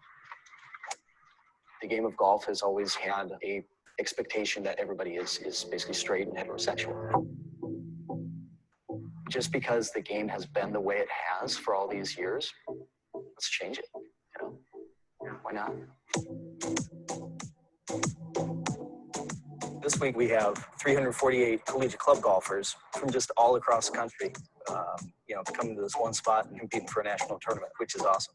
At Next Gen Golf, our overall mission is just to make sure more people have a chance to play golf and stay in golf. It's really just an opportunity from a team-based perspective to make it easy and fun. More golf for more players. I came out 3 years ago, and we're just trying to do it more on like inclusion, education, just trying to make like more welcoming teams and environments. I don't think it should be as hard as it is for somebody to come out, somebody else, you know, whether it be a player at this tournament this weekend. How we doing, guys? Or anybody, but it's just like you always have that stigma knowing that, hey, there is nobody else like me. I'm the only one that, you know, that's like this. Why is it kind of still people hesitant to really come out, especially in sports or golf in general? I would say it's just more people are coming out as it goes, as like years go on, as the days go on, and the more people see it, the more comfortable other people will feel. Sure. Visibility, maybe. Yeah. It all starts with this guy right here. He creates a very great environment. I think it starts with the coaches. The biggest thing I think for whether it's a high school coach or a college coach or, you know, even in the professional ranks is having a team huddle, a team meeting, especially before the season starts up, and instilling in all the players that saying, hey, this is a welcoming space. This is an inclusive team. I don't care who you are. I don't care who you love, what your sexuality is, what your background is. Everybody can play. By Chris having, you know, just the strength to be able to put it in front of this college crowd, which can be a very difficult crowd to do it, I give him all the credit in the world for it. I truly do. Yeah, Chris I've gotten to know over the last few years, and he has such a quiet confidence about him that I draw on every time I have to have a conversation like that to a group of people who might be skeptical of me. So I really look up to him, and I think he's going to be a powerful leader for our community in golf in the country now that he's a PGA of America employee as well. I wish he was on this call, but he's actually running a national high school event at Pinehurst this week. But he's a superstar. Yeah.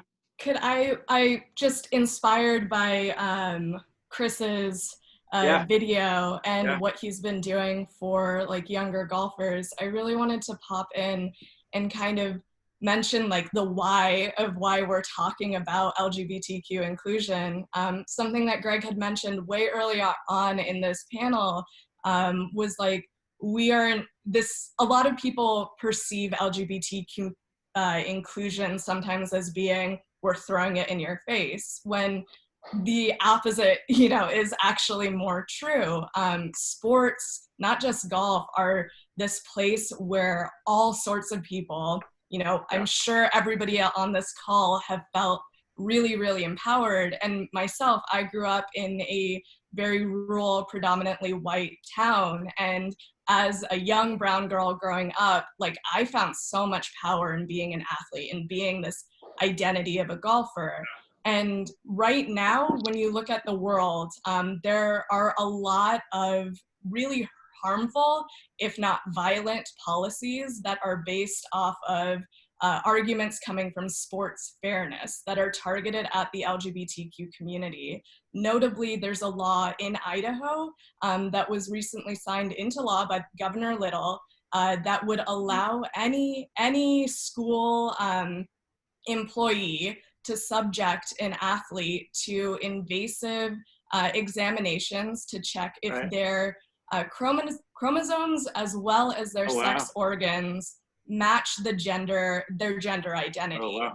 And there's no guidance on that. And not only is that a blatant attack against trans communities, but it implicates implicates any other student who may or may not look like what a female or a male athlete looks like.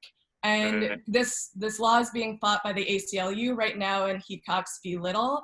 But I really wanted to bring that to your attention because, absolutely. It's you know, like sports, it's not just sports. It's not always just a game. Like this is a place where LGBTQ golfers and golfers of marginalized identities can find safety and empowerment through these identities.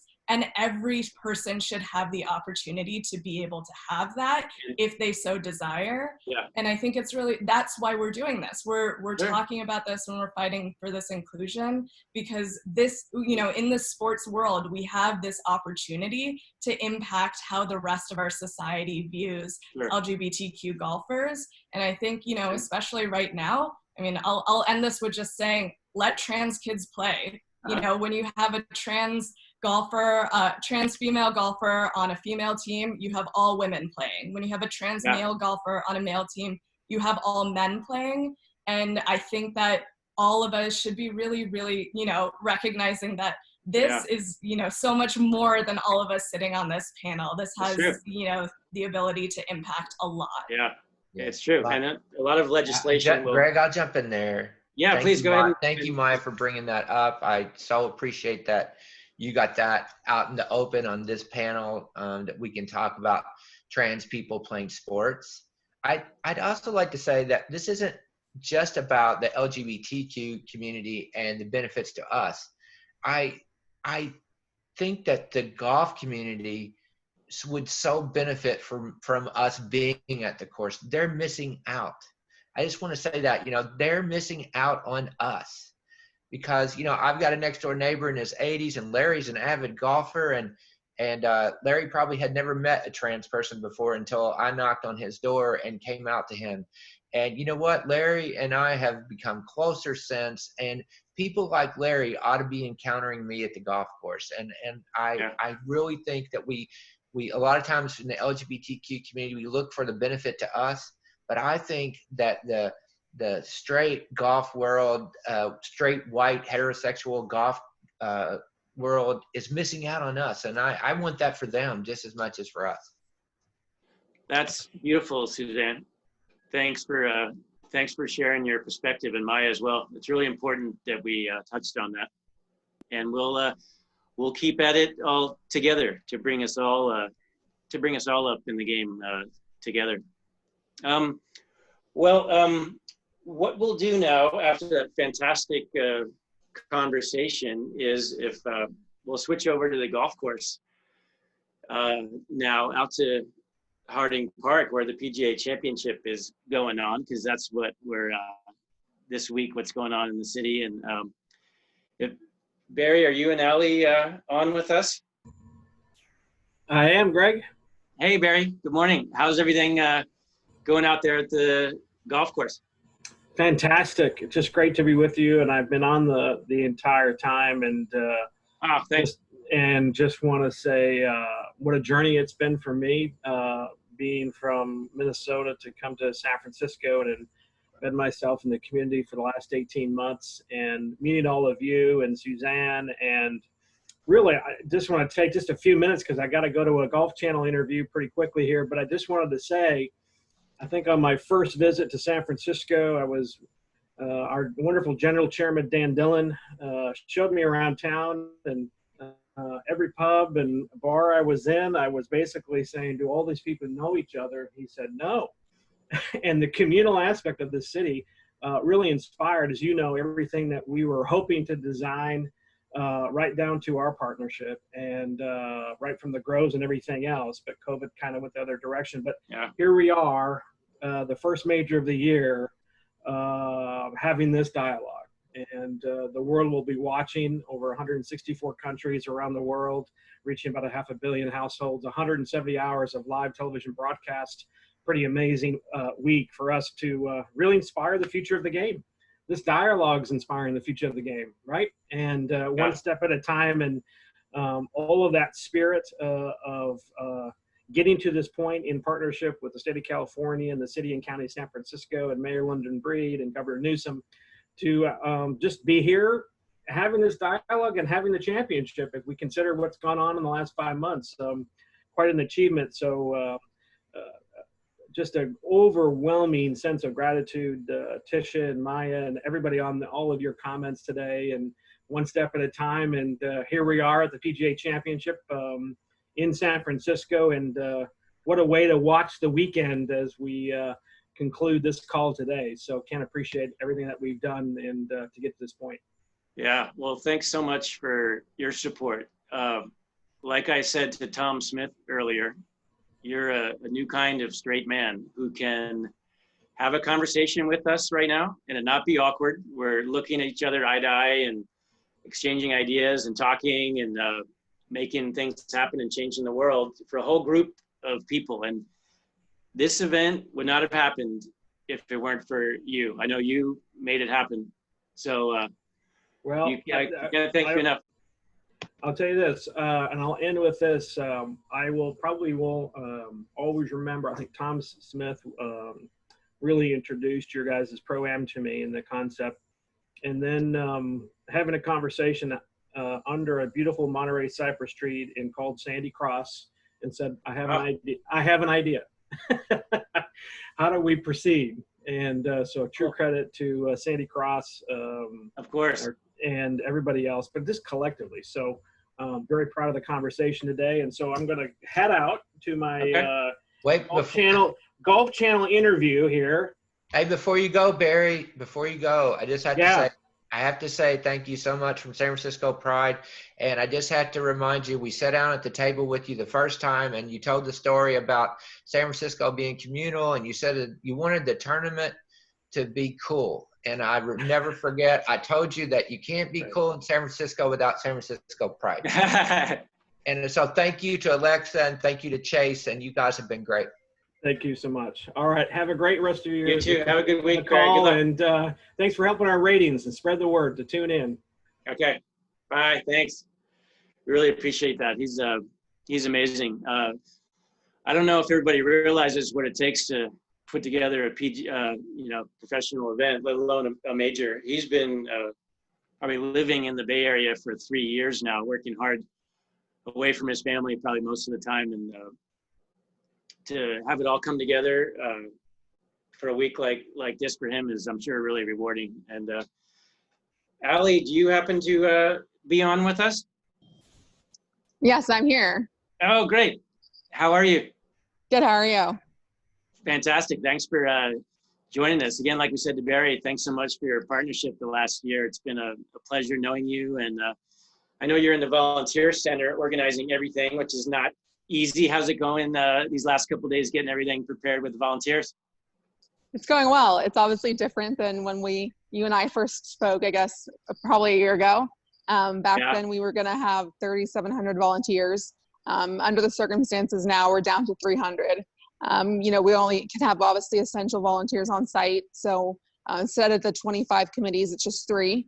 They're going to do scoring operations and limited marshals for ball spotting. And they'll only be in operation on Thursday to Sunday for championship rounds. So right now I'm in our really downsized version of volunteer headquarters. Usually it's a place where volunteers can come check in and enjoy their meals and watch TV and have a break. But this year with COVID, it's really just check in. They'll kind of come and check in. And so today we start our trainings. So their committees are out on course right now. Kind of check training for their committees for this weekend. But it's going well. We're making the best of it. We created a volunteer virtual experience For the volunteers who aren't able to join us, we had volunteers coming from 42 states and 11 countries. And we just really wanted them to still feel a part of the experience. So we had a volunteer-only Facebook page for our volunteers. And so we have content being produced all week. We had a volunteer exclusive interview with Carrie Haig. They were able to write their own questions, and we interviewed Carrie with them on this weekend. It's actually going to be streamed tonight on there. We have contests all week. Dottie Pepper put together a custom message to the volunteers. So just a way to just, make them still feel involved, even though they're not on site. It's been pretty cool because obviously we wish they were here with us this week. But Sure. other than that, it's going great. We just obviously we miss all of our volunteers and wish they could be here with us this week. Yeah, well, just because they're not there, don't be any less proud of all the hard work that you've done the last few years. I know you've been working long and hard hours to get it all ready. And I hope you can be proud of yourself and pretend that they're all there with you, because you know that they are just like us. Yeah, I appreciate it. And yeah, thank you to your team. It's been great working with you guys since obviously last fall, and I wish you guys would be able to join us here too. But well, we didn't forget about you guys either. The one thing that would have been, I think, the most impactful of the week, if this had gone off normally and this was Pride Day at the tournament with everybody there, is the training, the sensitivity training and LGBTQ specific training we could have done for 3,000 sports golf fans.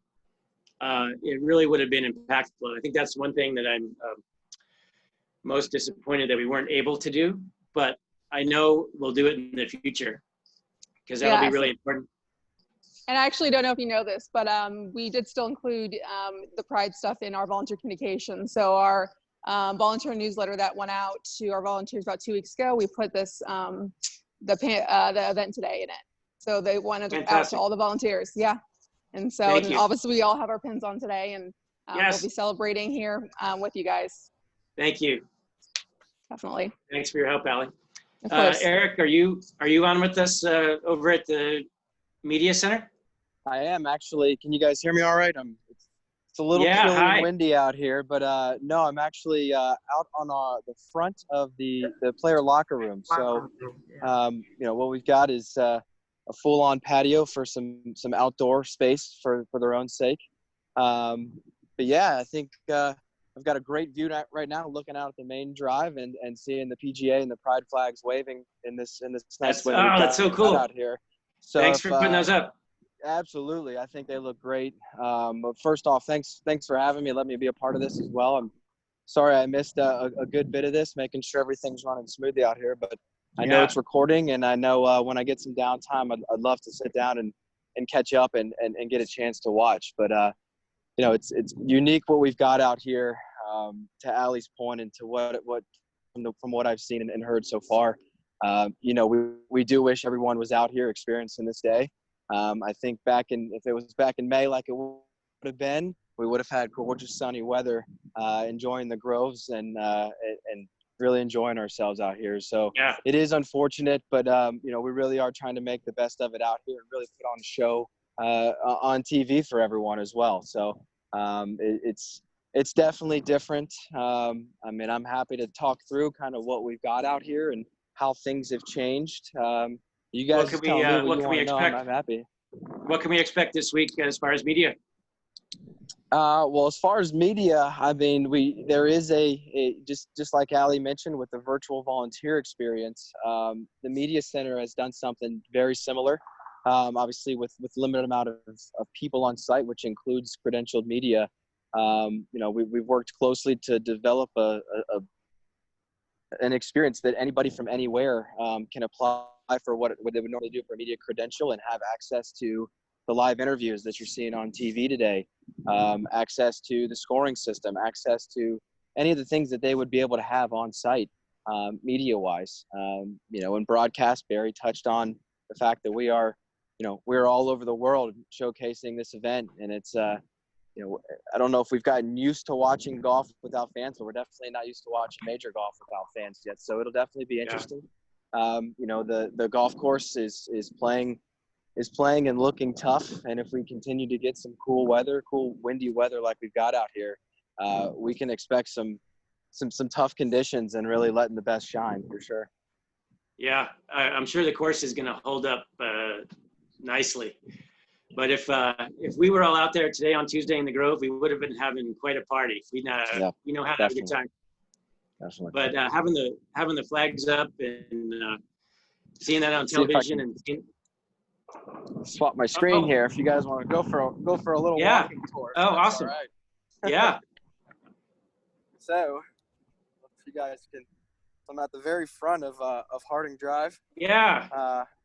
So I don't know how well we can see with the camera right now, but we've got them on the entire drive in.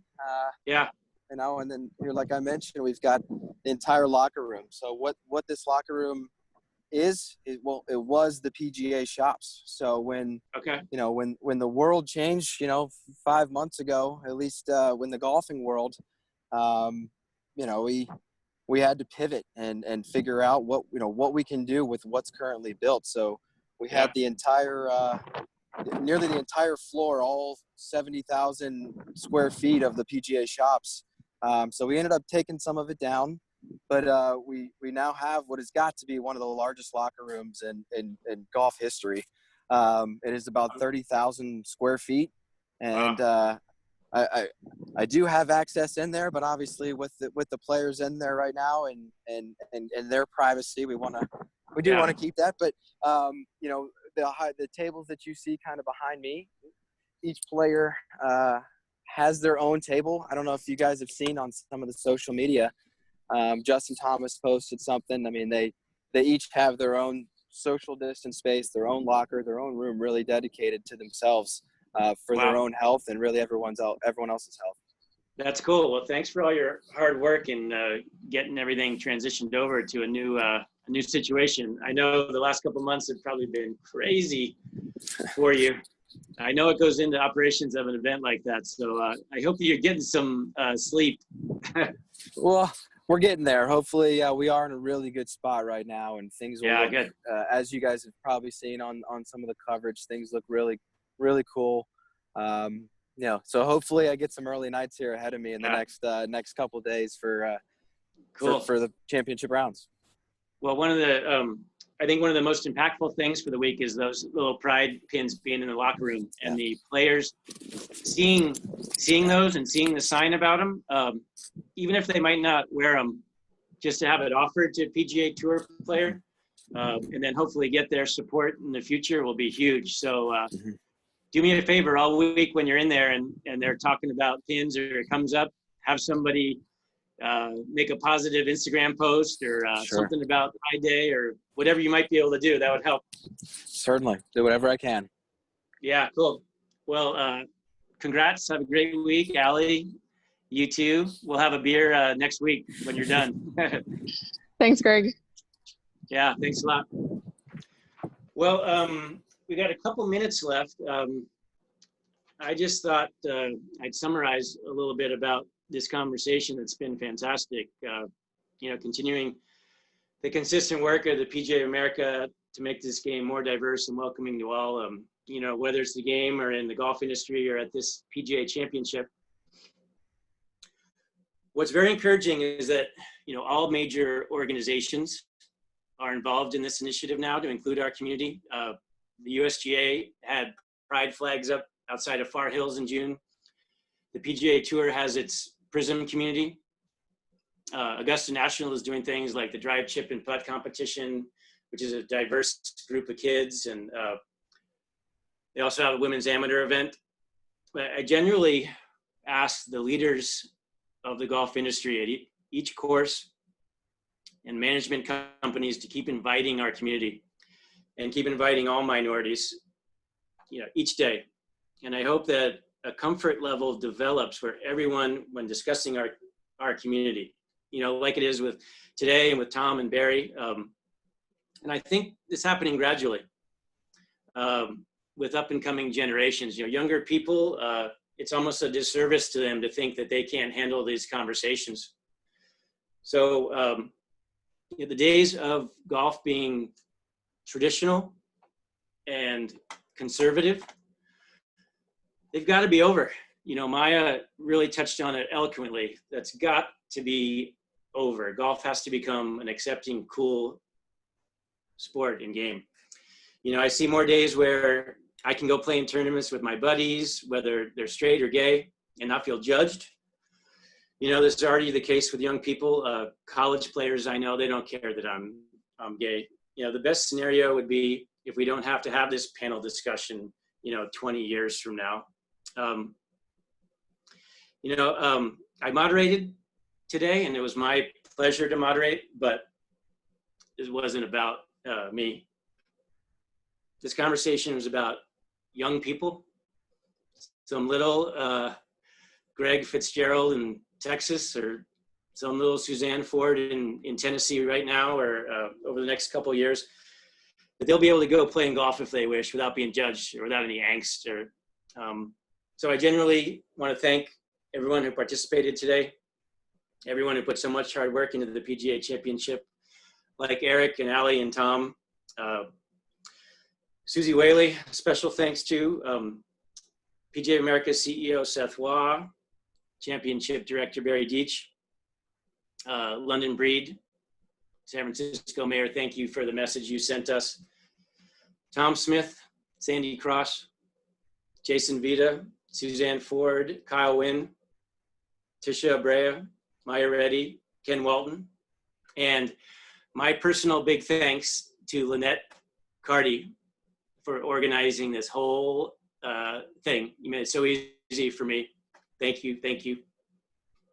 You know, we're in a time where, you know, things can be worked on that past generations could only dream of working on. And having an open conversation like this about the LGBTQ community,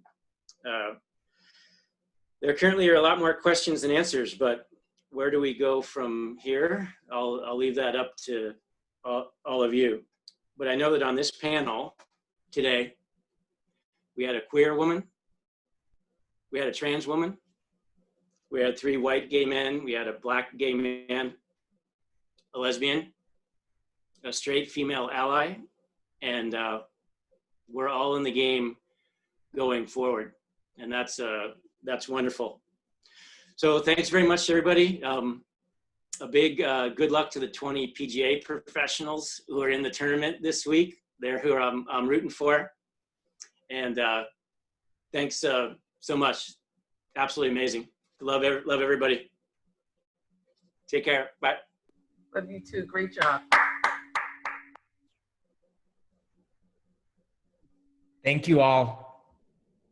Thank you. Thanks, everybody. Thanks, everyone. Bye-bye.